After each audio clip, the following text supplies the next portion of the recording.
नमस्कार, मैं हूं संतोष और आप देख रहे हैं तिरहुत दस्तक। बिहार के पूर्व वार्ड सचिवों के द्वारा पटना के गर्दनीबाग धरना स्थल पर धरना प्रदर्शन जारी है। इस बीच वार्ड सचिव संघ के जिलाध्यक्ष बैद्यनाथ शाह के द्वारा बताया गया कि धरना का असर सरकार पर पड़ा है। सरकार अब वार्ड सचिवों को संविदा कर्मी मान चुकी है। सरकार पुराने वार्ड सचिवों के पक्ष में है, लेकिन खुलकर सामने नहीं आ रही है। वहीं पंचायती राज विभाग के प्रधान सचिव के द्वारा 13 जनवरी को जो नल जल योजना के अनुरक्षक को लेकर पत्र जारी किया गया था, जिसमें जमीनदाता को प्राथमिकता दी गई है और वार्ड सदस्यों को भी अनुरक्षक बने रहने का आदेश मिला है। इस पर बैद्यनाथ शाह के द्वारा क्या कुछ कहा गया है, इसके लिए इस कॉल रिकॉर्डिंग को सुनिए। जो 45 दिन अगर हो जाता है ना धरना प्रदर्शन का, तो इस पर सरकार संज्ञान लेना शुरू कर देती है। आपके धरना स्थल पर नहीं आने का मतलब ऐसा नहीं है कि सरकार के नजर में नहीं जी। और जब 90 दिन पार करता है तब ये केंद्र सरकार के संज्ञान में भी आ जाता है। उसके बाद अगर आप फिर भी नहीं मानते हैं तो ये कोर्ट एक्शन लेना शुरू कर देती है। सरकार मनमानी अगर करे तो उसका खिंचाई तो कोर्ट करता है, तो ऑटोमेटिक कोर्ट संज्ञान में ले लेगा अपने।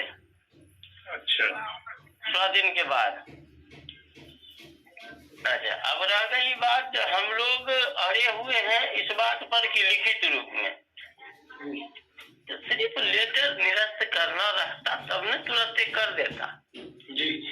अगर वो हम लोगों को वापस रखेगा तो कुछ सोच विचार के नहीं रखेगा, कुछ मानदेय के रूप में देगा, उसके बाद ये रखेगा और नियमावली में संशोधन करके ही ना हमको पुनः रखेगा जी। तो इसमें और सबसे प्लस पॉइंट हम लोगों का ये है कि पहले एक होता है वर्गीकृत कर्मचारी, एक होता है अवर्गीकृत कर्मचारी। तो हम लोगों को अवर्गीकृत कर्मचारी में रखा था। आपको ये भी बता देते हैं कि जब भी कोई पद का सृजन होता है तो उसमें मानदेय का जो राशि होता है वो आवंटन होके ही कोई काम होता है। तो अगर आप सजग हैं तो आप उसका लाभ ले सकते हैं भविष्य में, अगर सजग नहीं है तो गबन हो गया जी। अच्छा, सबसे बड़ी बात ये है कि हम लोगों को वर्गीकृत में रख लिया, उसके बाद संविदा कर्मी हम लोग को नहीं मान रहा था, अब ये संविदा कर्मी भी मान लिया। तो इसका मतलब है, इसका अर्थ ये है कि हम लोगों का कल्याण सुनिश्चित है, आज नहीं तो कल। समझे ना?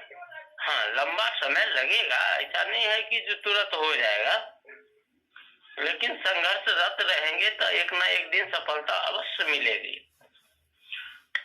संविदा कर्मी घोषित करना, संविदा कर्मी में गिनना शुरू कर दिया, जो वार्ड सचिव भी संविदा कर्मी है जी। तो ये हम लोगों के लिए प्लस पॉइंट है। इसी पर हम लोग अगर संघर्ष नहीं करते तो ये सब गबन हो जाता। और जिस समय में हम लोगों का चयन किया गया था, अगर उसी समय मानदेय भत्ता के रूप में अगर निर्धारण कर देता तो इसमें दबंग दबंग आदमी आ जाता, निम्न वर्गीय का कोई अस्तित्व नहीं रहता। सरकार का कहीं न कहीं चाल था इसमें कि वो गौण रख करके इसका चयन प्रक्रिया पूरा करवाया, ताकि निम्न से निम्न वर्ग का भी आदमी इसमें आ सकता है। और इसका ये मनसा था बिहार सरकार का, अगर 7 निश्चय 2 में खूब बढ़िया से काम किया ये लोग तो आगे का एक्सटेंशन कर देंगे, अगर नहीं करेगा तो फिर नए तरीका से फिर बना लेंगे। तो यही सब था। तो कहीं न कहीं पॉजिटिव पॉइंट है। और नेता मंत्री का बात जो होता है वो तो जानबे करते हैं। एगो न्यूज सुने होंगे, देखे भी होंगे, जो पंचायती राज मंत्री बयान जो दिए थे मीडिया में, तो उसको अगर गौर से सुना जाए तो बोले हैं उनका मांग है, मांग लेके आएंगे, उस पर बात विचार होगा, देखा जाएगा। अब इस पे निगेटिव होना शुरू हो जाता है तो हम सब सचिव साथी को ये बोले कि जिस समय कपिल देव कामत जी पंचायती राज मंत्री हुआ करते थे, उस समय सदन में बोला गया था कि वार्ड सचिवों को 1500 रुपया डिटेनर शुल्क लगा के दिया जाएगा। तो आखिर वो भी तो एक बयान ही था, तो बयान जो था वो बयान ही रह गया, हम लोग को आज तक तो मिला ही नहीं। तो पंचायती राज मंत्री कल परसों जो बोले हैं तो वो भी तो एक बयान है, लिखित रूप से है नहीं, तो उसको हम क्यों देखें, यानी क्यों सुने, हम निगेटिव क्यों जाएं? यानी कि सर अगर आप लोगों को सरकार चयन फिर से करती है तो पहले भत्ता जो आप लोगों का जो मानदेय बकाया है उसका भुगतान करेगी, उसके बाद ये चयन करेगी। हाँ, वो जो है ना जी, हमारा जहाँ तक अनुभव है, जो ये जो 1 जनवरी से जो अगर हम लोग का काम हो जाता है तो 1 जनवरी से जो नया चालू होगा या मार्च से जो भी हो वो तो देगा ही देगा।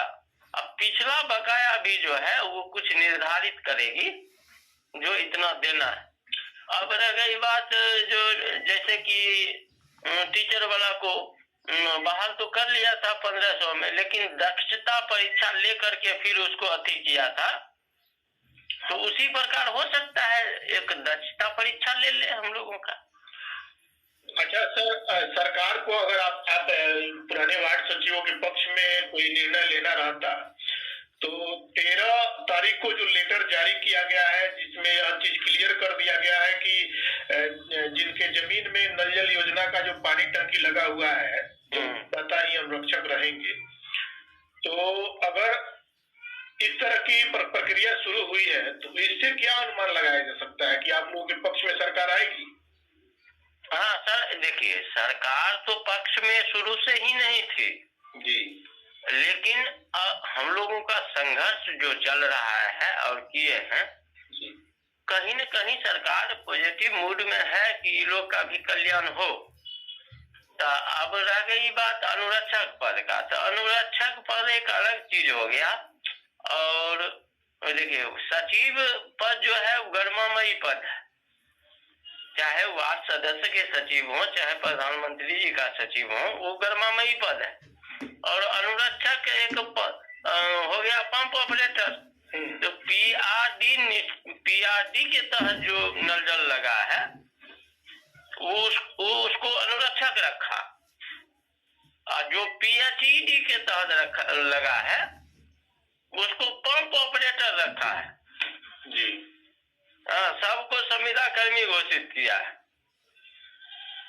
तो इसमें जो है पंप ऑपरेटर अलग है, अनुरक्षक अलग है, वार्ड सचिव अलग है, भूमि दाता जहाँ पर सरकारी जमीन उपलब्ध था ही नहीं तो वो तो निजी जमीन में है, तो भूमि दाता भी तो कुछ सोच समझ के न दिया है जो भाई भविष्य में एक आदमी का नौकरी इसमें लगेगा मेरा, तो वो कहीं न कहीं। अब रह गई बात जो उलझाने की बात, जो सचिव रहेगा कि अनुरक्षक रहेगा कि पंप ऑपरेटर रहेगा, तो वो सरकार का मैटर है। वो जब भी कोई कार्यक्रम आगे बढ़ता है, जैसे कि आप कोई भी नया कार्यक्रम करते हैं तो उतना अनुभव नहीं रहता है, और जब कुछ दिन समय बीत जाता है तो दिन प्रतिदिन अनुभव बढ़ते जाता है। सरकार मूर्ख हो सकता है, ये मान लेते हैं, लेकिन सरकार को चलाने वाला कभी मूर्ख नहीं रहता है। तो वो जो है उस अपने हिसाब से जो है वो देख लेगा कि कहाँ क्या है। अब अनुरक्षक और वार्ड सचिव में झगड़ा होने की कहीं बात ही नहीं है। अब हम अपनी बात बताते हैं, अनुरक्षक पद पर रखेगा, हम नहीं रहेंगे। हम क्यों रहेंगे? हमको आपने सचिव बनाया, सचिव बना के रखिए जी। हम क्यों जाएंगे पंप चलाने? हम पानी नहीं चलाएंगे। तो वैसे सचिव होगा जो कि अनुरक्षक भी है, सचिव पद पर भी है, भूमिदाता भी है, बहुत ऐसे साथी हैं। तो वो सब के लिए लोचा हो सकता है जो हम कौन पद पर रहे, कौन पद पर रहे। जी। और उसमें ये भी निकल के सामने आ रहा है कि अनुरक्षक जो होंगे वो तो अनुरक्षक है ही, अगर सचिव चाहे तो अनुरक्षक बन सकते हैं, नहीं तो सचिव जो है वो किसी को अपना प्रतिनिधित्व बना करके उसको रख सकते हैं। तो ऐसा है, सरकार कहीं न कहीं पॉजिटिव मूड में तो है ही, लेकिन खुल के सामने